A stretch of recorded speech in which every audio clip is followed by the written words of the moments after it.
Comme ça, il écrit le Chida, dans son livre Nachal Kedomim.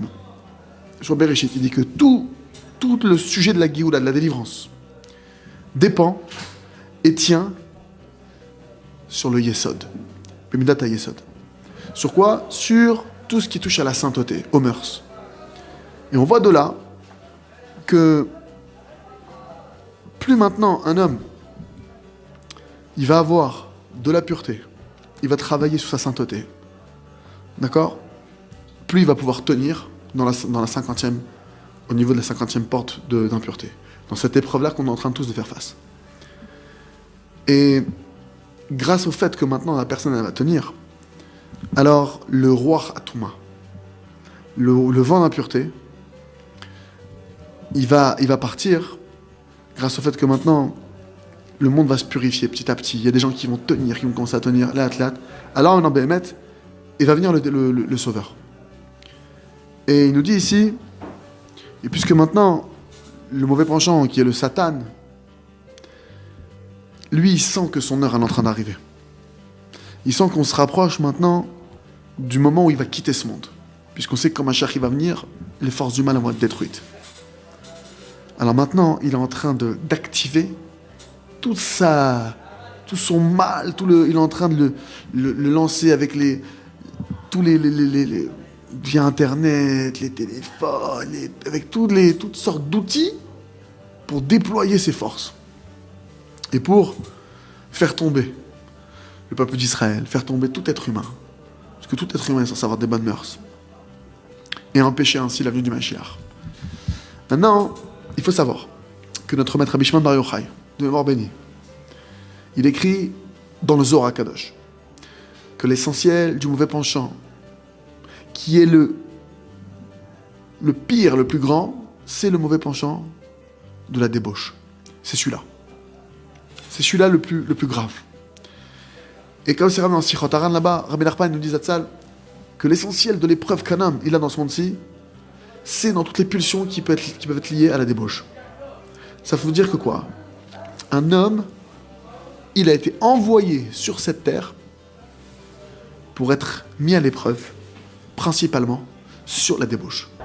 Un type maintenant, qui n'a pas encore, une personne, un homme, une femme, peu importe, qui n'a pas encore compris que tout le secret de sa réalisation, de sa réussite sur terre dépend de ce point-là, alors qu'elle sache qu'il y a une brèche qui est énorme, qui peut faire qu'en rien, elle peut tomber. En un rien. Pourquoi? Parce que c'est le point de ciment de la personne. Maintenant, le Rav Arush, il a écrit un livre que je vous invite Béhémet à lire, qui s'appelle Brit Shalom, bientôt qui va arriver en français, qui s'appelle Le Jardin de la Pureté. Que chacun il sache que c'est le travail, c'est l'épreuve de sa vie. C'est le travail. Et que c'est pour ça qu'il est venu sur Terre. Sur le fait que maintenant, sur Terre, il y a actuellement un voile.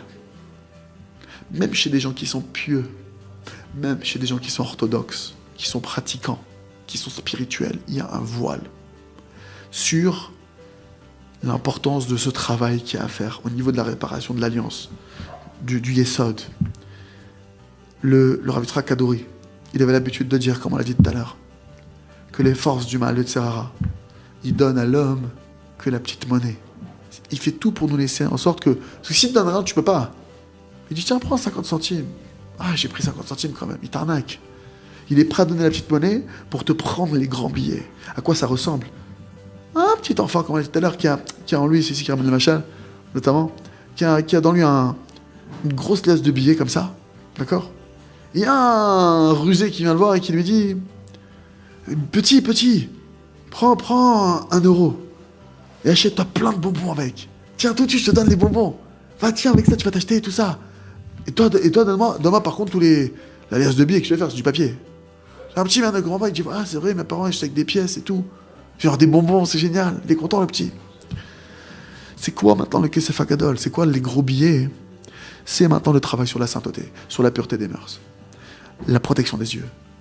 De sortir maintenant de cette pulsion, de ces mauvais traits de caractère. Et c'est quoi le petit argent, comme on a dit? C'est tout le reste des commandements de la Torah, l'étude de la Torah, la compréhension de tout ça, comparé à la sainteté. Si tu dois les comparer maintenant, c'est sûr que ça correspond à de la petite monnaie. Pourquoi, encore une fois? Parce que maintenant, Un homme qui ne sait pas que l'essentiel de l'épreuve pour laquelle il est descendu sur terre, c'est quoi? Que le mauvais penchant, d'accord?